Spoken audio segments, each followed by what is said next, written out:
urabizi ko nyine igihe nitwa Diaro izina y'amafilime nyarwanda ariko mu by'ukuri natangiye gukina filime ndi umuntu ukijijwe kuko jewe natangiye kumenya Imana muri 1989 nibuka ko nakiraga kiza bwa mbere hari ku itariki enye z'ukwezi kwa 9 muri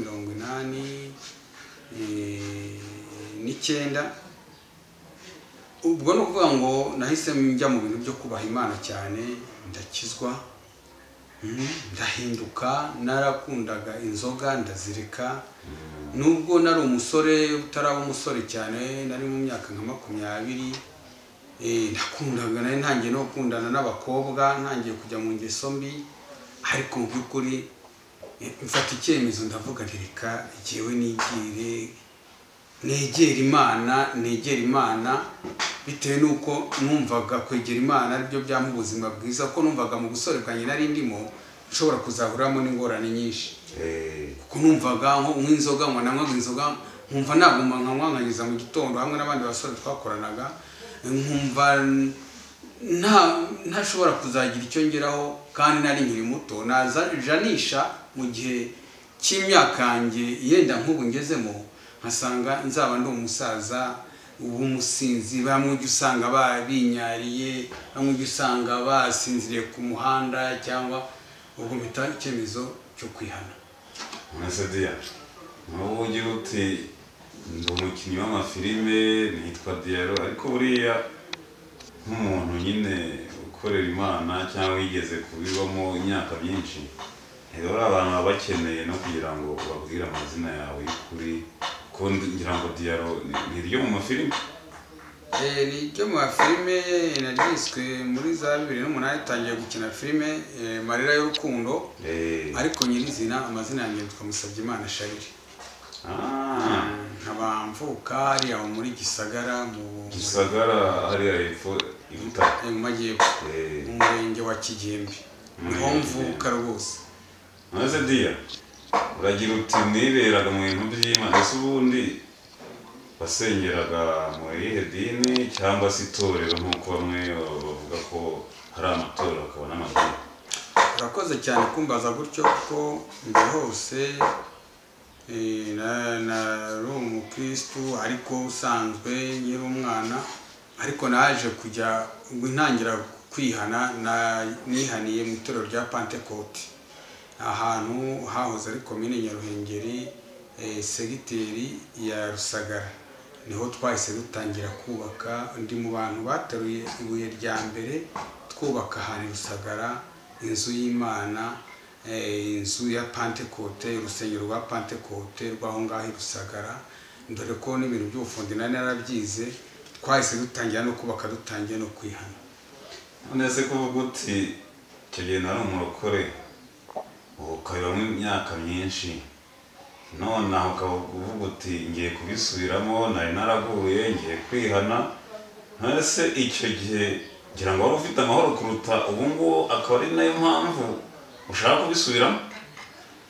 Gusa n'ubundi ntabwo nabiretse gusa hajemo intege nke kuko burya habaho igihe cy'ubushyuhe hakaba n'igihe cy'ubukonje haje kuzamo intege nke ariko ndakubwiza ukuri ko mu minsi yose nabayeho nkorera Imana sinigeze mpura n'amakuba nkayo nahuye nayo aho mariye kugira za ntege nke nagize intege nke ziturutse ku rushako bituma ntitwahamanya neza kandi twese twaraba Pentecote bituma Pentecote yo iravuga ngo imba utandukanye n'umugore ntushaka undi mugore imba kunaniye uko yakunanira kose nubwo yaba yaraguciye umutwe muganga akagaruka akawushyiraho ariko ajya iwawe nawe ujya iwanyu cyangwa ugume iwawe cyangwa mugabane se ariko utashaka undi mugore kuko ngo nushaka umugore ngo uritwa usambanya witwa ko uri gusambana nawe nashaka umugabo ngo abari hasambana. Ibintu byo kunanirwa kwa hato na hato kwateye muri iki gihe mu Pentecote imba naniranywe n'undi mu Pentecote ntibemera kumwe yashaka ngo mwiyunge ngo cyangwa se murorere umwe ajye waba bigishura ziko nawe ugume wawe bigishura ziko no kuvuga nawe icyo gihe byarangoye ariko bingoye ari ibyo byose numva ko aha handi nabonera amahoro uretse ku Mana. Kano kanya rero ukaba witeguye kongera kujya kwihana ndetse ukazajya uboneka mu rusengero kenshi kubera yuko ubona nta bundi buhungiro. Mu by'ukuri jewe nkimara kwihana muri 19 bimaze kuba 91 nahawe isezerano n'Imana yuko nzaba pasiteri. Bigejeje muri 94 mu kwa 10 cyangwa se 95 jenoside irangiye nahawe umurimo wo kuba mwarimu nyobora itorero. Ubwo mwarimu muri ADPR ni babandi baba bari munsi ya pasiteri bungirije pasiteri. Mba mwarimu guhera 94 mu kwezi kwa 10 biraza bigejeje muri 98 niho ubwo bwarimu nabashije kubuvaho bitewe n'abandi bari bahungutse bavuye hanze baje ntitwahuza kandi igihe numvaga maze kujya mu Mana by'ukuri nshaka gukorera Imana byimbitse nta manyanga ntaki. Igihe mbega intambara zo muri Pentecote zatangiraga bamwe basohoka bazindi z'amadini barwanira imyanya bagira gute. Jewe nabonye ko gukorera Imana atari intambara, nabonye ko umurimo w'Imana ari inyanja. Kaho nagana hose uko nimaze gusobanukirwa no gukorera Imana nasanze nakorera Imana aho najya hose.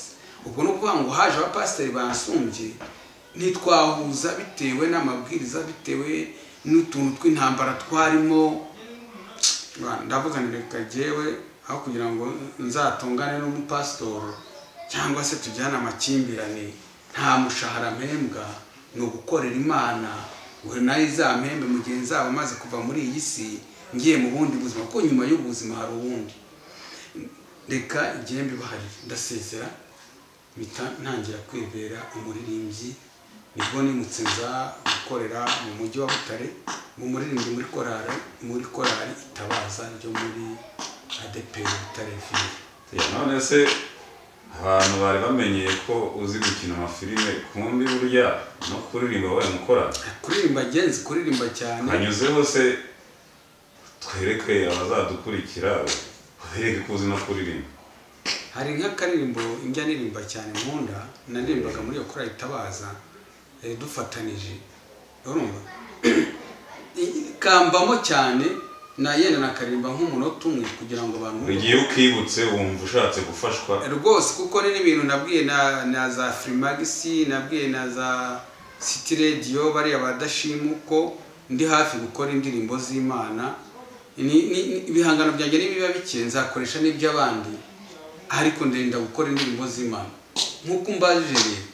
Hanyuzeho kuko buri hari n'abantu basanzwe baririmba indirimbo za gospel zishimisha Imana buriya bashobora no kuzagufasha muri urwo rugendo rwawe bakagusayidira cyane cyane ko nabonye bisigaye bitoroshye n'ibintu bisaba amikoro. Ni ukuvuga ngo nakarimbo kavuga kuri Dawidi mu gihe yishimaga burya mu bami bose babayeho Dawidi ni umwami wishimaga cyane kurusha n'ababayeho nabo uyu munsi wa none nta mwami wigeze wishimira Dawidi. Indirimbo ivuga ngo Dawidi aranezererwa atamye umwenda urabeyuka umugore waramuseka ko yakoze iby'ubupfu. Dawidi ati nabikoreye imbere y'Uwiteka we wanzamuye akandutisha so ndetse n'urubyaro rwe nicyo gituma ndajya niyereka imbere y'Uwiteka iteka. Uwiteka nzamutambira kandi muririmbire amaboko yampaye nayo nyamutegere yuri imbere ye niyereka umutima unezerewe bugana kiri gitambo cyuko ndi muzima mvuga nakiri igitambo cyuko ndi muzima. Amen. Murabizi none se mu bahanzi baririmba indirimbo za gospel waba uzimo nkande cyangwa se uzi bangahe mu by'ukuri ninde ukunda? Abahanzi baririmba indirimbo za gospel cyane nkunda nk'iriya korali Yereka. Korali ya Yereka ni korali nkunda, n'iwanjye iraramo akarinda buke. Nkongera nkakunda uriya muhanzi uririmba ku giti cye, uriya Aline Gahongayire, uriya musore w'umunyamurenge, bavuga ngo ni umunyamurenge uririmba zino ndirimbo. ntacyo wese araza niyo wambaye. Ni benshi nanjye ntabwo mbamenyeye kuko njye ntabwo nakunze kuba mu mirimo y'amatorero, ntabwo nkunda kubamenya nanjye. None se tugikomeza, uzi kuririmba, wabibayemo, n'ubu ngubu uragira uti ngiye gusubira mu murimo w'Imana rwose, ahubwo maramaze kuko nahombye byinshi, nagize amahoro nkibamo, uyu munsi nta mahoro mfite, sinsinzira. Umuririmbyi witwa Mbonyi. Mbonyi nawe nkunda indirimbo ze cyane. Mbonyi rero dore muzehe Diaro nguyu, Mbonyi ndamukunda cyane, aragukunda cyane, ndetse n'ijoro indirimbo zawe niza Yereka, na korali Yereka. Namwe muzehe Diaro aragira ati ndabakunda ndabafana, ariko mu ijwi rye ryiza rituje mwumvisha indirimbo uko azi kuririmba, aragira ati mumfashije rwose mukamvana mu bintu maze iminsi bibi, nkagarukira Imana nkajya ndirimba, mukamfasha nkakora indirimbo z'Imana nk'uko namwe mwabigezeho mwamunkoreye. mwe mumureba rero aragira ati ndi umukunzi wawe. Tugikomeza, ese Diaro, iyo umuntu ari mu Mana koko aba afite ibintu byinshi, aba afite inyungu nyinshi kuruta umuntu utayibamo cyane, kuko ikintu cyatumye nkunda Imana cyane, nubwo mu isi duhura n'imiraba myinshi ikatubuza kwegera Imana cyane, ariko ikintu cyatumye nkunda Imana, kuko nyimara gukizwa nakubwiye nakijwe aho Rusagara, twigeze guhura n'amapfa ntaramara nk'umwaka nkijijwe. Izuba riraka, dutegereza imvura mu kwa 9 turayibura, dutegereza imvura mu kwa 10 turayibura, dutegereza imvura mu kwa 11 turayibura. Tujya gusenga bigeje nka saa 5 mu gihe bariho dutanga amaturo y'Imana, cyagiye ujya wumva izuba ryacaniriye amabati ari hakaka, yasaze kazi, ari hakaka, kandi byari bimaze kuba mu kwa 11. Byanyanze mu nda, ndavuga niko se ko Imana ivuga ko ibimenyetso bizajyana n'abizera ari bitangaza, kandi ko abantu bazemera Imana kuko babonye ibitangaza ikora, kandi ko Imana ivuga kuriho, kandi nituyibwira nituyisaba ikintu twizeye izakiduha. Nahise nandikira agapapuro mwarimu Tarisisi. icyo gihe niwe wayoboraga? Niwe wayoboraga, niwe wari mwarimu. Jyewe nari ndi muri korali yitwaga Siyoni, nandikira agapapuro, ndavuga umusabye Imana Charles, nanditse kano gapapuro nsaba kugira ngo niturangiza gutanga amaturo duhaguruke, tumanike amaboko, turambura amaboko, dusaba Imana imvura kuko ibintu byayoberanye. Uko numvaga ko guhera mu kwezi kwa 11 nubwo yagwa tutazeza. Uzi ko abantu batera ibishyimbo mu kwa 9 gushira cyangwa kwa 10 gutangira. Nawe yarizeraga, amaze kugasoma, narakohereje umudiyakoni arakajyana, amaze kugasoma, tumaze gutura, tumaze gusenga, avuga ati rero hari umuntu w'Imana wanditse, buriya yumvaga hari ikintu kimurimo, yumvaga hari ikintu kimuhata, kandi ko Imana hari icyo ishobora gukora. Ati yanditse avuga ko tugomba guhaguruka tugasaba Imana imvura. icyo gihe imvura se cicikaho, abantu barahagurutse, bamwe kwizera ko ari kumaze kuba guke, ariko barizera barahaguruka, dusenga Imana. murasenga rwose, Imana irabumva. Ntabwo twari twiyirije ubusa, kuko hari ibimenyetso Bibiliya ivuga ko cyangwa ikintu kigoye kizakimarwamo n'uko umuntu yirije ubusa akirirwa atariye. Ariko twe twari twaje mu materaniro twasamuye twanyweye ka cyayi agakoma gutyo nk'uko umuntu yasamura mu gitondo agiye ku murimo. Twarahagurutse twese arambwira ati ngwino imbere yobora no masengesho. Ndahaguruka njye imbere navuga mw'abantu urabona aho amapfa tugeze tuzi ko hariho Imana yari n'isi n'ijuru tumanika amaboko dusaba Imana. Nimuranyemera ati tureme twamanitse amaboko twinginga Imana. Dutega amaboko turayarambura tubwira Imana yo mu ijuru kabisa. Tubwira Imana yo mu ijuru turambura amajwi yacu twumva ko ari azamuka agera mu ijuru. Turabwira Imana tuduha imvura. Abanyamahanga duturanye bumve ko iryo sengesho twarisenze dusaba imvura. Reba aho izuba rigeze abantu, reba amapfa ageze abantu. Duha imvura abantu bahinga ibishyimbo kubera isengesho risengeye mu rusengero rw'Urusagara. Turasenga turangije ndabwo twumvikana twongere kuko turababaye. Twongere mumbabarire twongere nk'indi minota nk'itanu cyangwa itatu. Twarasenze twarangije gusenga icyiciro cya kabiri. Izuba rirazima hatangira kubudika ibicu. Imirabyo mutangira kubona ikubita. Ibyo mbabwira abantu b'Imana muneza amatwi byarabaye. Ushaka zabaza abantu batsengeraga Rusagara nyuma ya jenoside guhera kuri muri 1994 cyangwa 1995 niho nasengeraga bazabaza ati ibyo bintu byabayeho.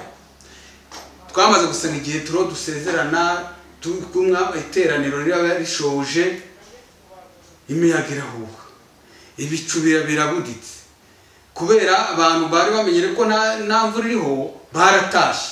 Nanjye ndi mu batashe. Ntabwo twigeze tugenda kilometero kimwe. Imvura ihita ibanyagira. Imvura isigwa iragwa ibiziba iragwa turugama turaramba iragwa irasomya bwakiye kuwambira abantu batera ibishyimbo. Kandi icyo gihe mu myaka n'ubundi byaranze irera neza n'ubwo imvura yarati. Imyaka yari ihuse irera mu kwambere nkuko basanzwe basarura. Twarasaruye. Icyo kibi gitangaza cya mbere nabonye Imana inkoreye kandi nari ntaranabatizwa. Iyo mpamvu rero uyu munsi wa none numva nta mahoro nshobora kubona, nta migisha nshobora kubona yimbitse. Igihe cyose nabonye imigisha kuko ibihe naboneye imigisha ndabizi nabibonaga ari uko mfite ibihe byo gusenga nkorana n'Imana cyane. Oya usibye nawe rega ibyo uvuga koko ndabona ari ukuri 100%. Kuko usibye nawe n'abanyarwanda twese muri rusange ndabona muri iyi minsi nta mahoro dufite. Reba iki cyorezo cya corona, reba abantu ntibakijya mu mirimo, reba abantu hirya no hino no gusenga hasigaye hajyayo ngo abantu ngo 30 nabo kandi abo ngabo ngo nab'insengero zabanje gutunganya ibyo babasabye inyinshi ntabwo abakiristo bakijyayo. Oya utagiye kure hari umuntu wari warigize ikigomeka yitwaga Goliyati. Yari yarasuzuguye Abisirayeli. Yari yarabasuzuguye yarigize umunyembaraga zikomeye cyane.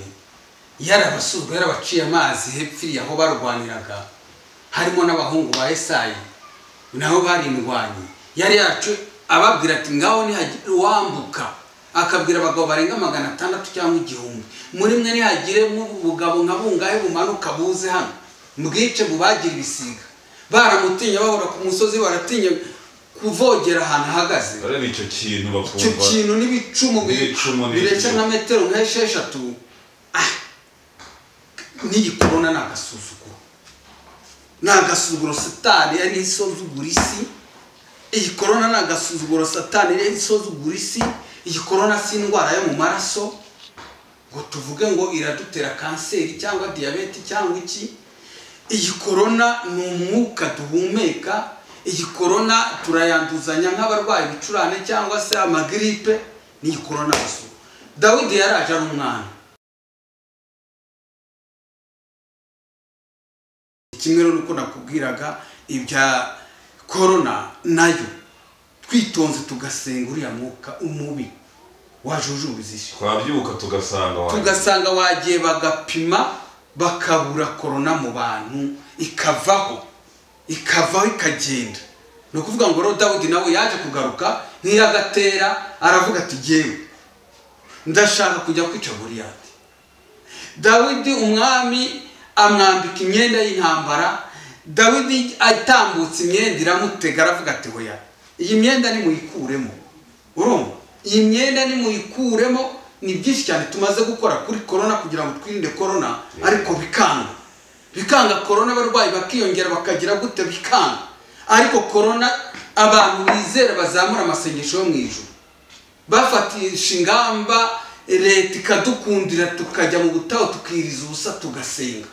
Ndakubwiye ngo corona yagenda utazagaruka mu Rwanda, twabyuka tugasanga twafata igihe, kuko hari indwara zigomba kwirukankanwa no kwiyiriza ubusa. Tugasengera igihugu cyacu, tugasengera isi, tugasengera Afurika, tugasengera Burayi, Aziya na Oceania na Amerika. Corona ikagenda utazagaruka tukajya tuyumva nk'amateka. Abantu b'Imana baturuye amasengesho bagasenga. Ni ukuvuga ngo Dawidi nawe yaraje ahita yica Goliyati vuba cyane, amuca igihanga aragitahana akijyana kukereka umwami. Rero mu by'ukuri amagambo ufite, imigambi ufite, imigambi myiza, ni ibintu bizima, ahubwo abashaka gukurikirana cyane cyane ko ufite ijambo ryiza bazajya bakubona hehe. Abashaka kunkurikirana ubu ino channel izaba yitwa Pastor Diaro. Ni channel y'ukuntu namenye Imana, ni channel y'ukuntu narose inzozi nyinshi zigasohora amayerekwa, ni channel z'ukuntu nasengeye abarwayi bagakira, ariko ibyo byose nkaba nsa naho nabyibagiwe ko ari imbaraga z'Imana. Ubwo rero bazareba kuri Pastor Diaro kandi subscribe, bajya kuri share, byose bazajya bibona babisangiza n'imiryango yabo. Urumva noneho bakurikirana inkuru zanjye za buri cyumweru, nzajya ngerageza gushyiraho kino kiganiro n'ijambo ry'Imana, kuko ndashaka kuba pastor wawo wundi ukora ibitangaza, kuko kera kose abaturanjije niko byagendaga. Nta kuntu Imana yabura abasaza bakuru hano mu gihugu ku isi bazajya bakora ibitangaza bagasengera abarwayi bagakira duhari, nta kintu twaba turiho tumarira Imana. No kuvuga ngo bigiye guhinduka mu minsi mike, nka episode yanjye nk'iya gatanu bazabona ko ibintu byahindutse. Diaro bari bazi nk'umusitare ukina ari umusazi, ukina kubitwa n'abagore, bihinduke. Mukurikireho kuri Pastor Diaro, mukande subscribe, mujye kuri share, rwose ibintu byose mujye mubibona.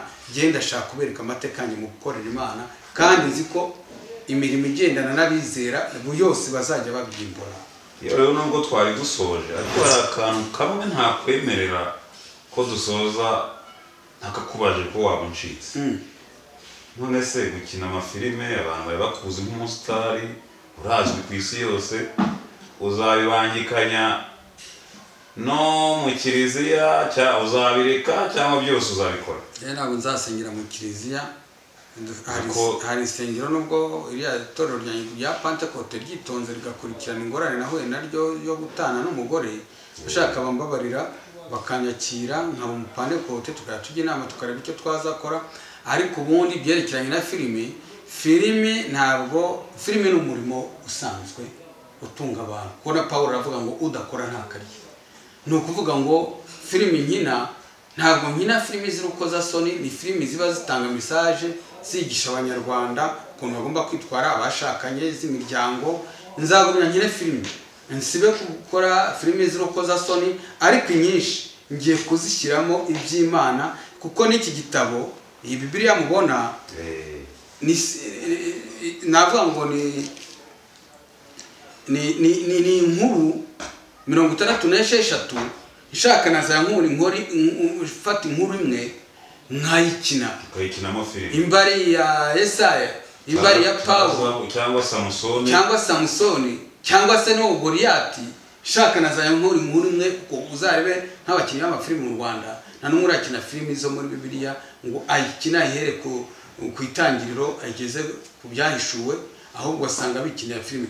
Ibi ngibi nibyo nshaka kujyamo. Imbari nka Sawuli ukuntu yatotezaga abantu abica kugeza ubwo yihana, icyo kintu nkagikina abantu bakakibona ko Sawuli yabayeho, ubuzima yaciyemo utoteza abantu, kugeza ubwo Imana yamusanze mu nzira agana i Damasiko, ngo iramuhuma ifurashi yari muhetsi buri yica, ngo yumva ijwi rimubwira ngo Sawuli Sawuli unotereza iki, nayo ngo ahita avuga ngo ese ngo ninde ntoteza nyagasani, ngo mwami, undi irindi jwi ngo riramubwira ngo ni Yesu uri gutoteza, ngo nuko ukomeze ndakwereka aho ujya, mubwire n'imirimo ugomba gukora muri iyi minsi igendanye n'imirimo yawe. Niho Sawuli yatangiye kwihanira kandi yari umuntu mubi.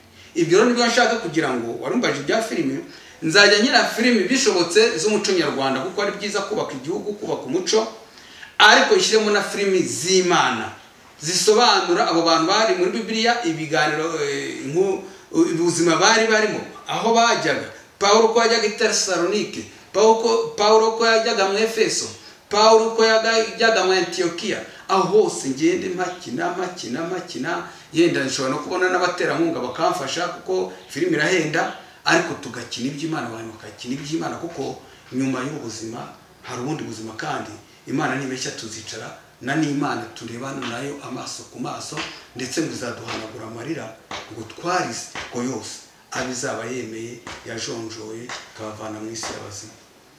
Navuga ngo rero nuko bimeze ibya Diaro, iminsi yose nabayeho muri iyi minsi nakorera Imana, ntabwo nayipfushije ubusa, si myinshi cyane, no guhera muri za 2003 kugeza uyu munsi maze imyaka 7 njuragira mu bwonko cyane, bitewe n'ingorane nakunze guhura nazo, abanyarwanda benshi barazizi, ariko nuko nshaka gukorera Imana. Yewe rero ntabwo twasoza nguciye intege, ahubwo nanjye ndagushyigikiye mu migambi yawe myiza uri gutegura, ahubwo nasabaga n'abazagukurikira rwose bazagukurikire, kuko gahunda zawe ni nziza, ndetse uranagira ati mwe kujya mutubona turi gukina amafilime ngo mudufate nk'uko turi ibirara, kuko n'umusanzu tuba turi gutanga duha abanyagihugu bacu ndetse no hanze y'igihugu. Nuvuga ngo nyuma y'ubu ngubu he kuzagira umuntu kwibaza kubonye uri guhimbaza Imana, ejo mu gitondo nakubona muri filime avuga ati dore babarokore. Ni ukuvuga ngo n'ubundi mbere y'uko uba umukristo mwiza ugomba kuba wakoze. Iyo wakoze urarya, iyo wariye ntabwo utekereza nabi, bituma ukora umurimo w'Imana uko bikwiriye. Dusoza rero Diaro, amahirwe masa mu migambi yawe. Mwibuke gusa gukanda kuri subscribe na share, ubundi mukurikirane inkuru za Diaro mu gukorera Imana kwe. Narahindutse ubu ibintu byerekeranye ni binywere, harya mwajyaga musanga turiho tuntu za Nyabugogo n'ahandi, biriya bintu narabiretse. Ubwo mukurikirane agace ka 2 buri cyumweru, nzajya gasohora kuwa 2 no kuwa 5. Imana ibarinde. Murakoze cyane.